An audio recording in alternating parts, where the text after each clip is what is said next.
So there are two ways to check the SWR on this radio. One is by transmitting and make sure the display shows SWR here. And the other one is you can do a scope. So let's go to, where is it, not a band scope, a SWR graph. So G2, and then we press this button here.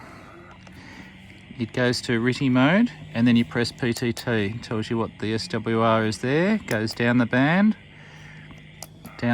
So you press it 3 times and you get the SWR across the 10 kilohertz. If we change that to, say, 50 kilohertz, press that there, we can see the SWR is pretty flat across that 50 kilohertz. Going to go up to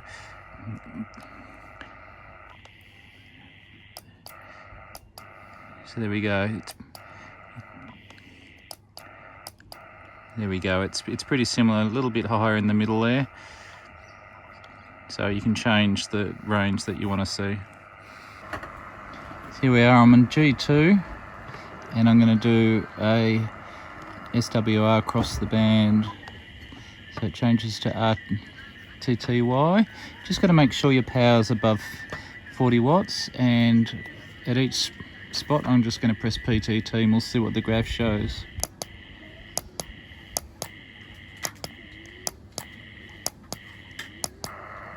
And there's our graph. Very flat. I'm happy with that.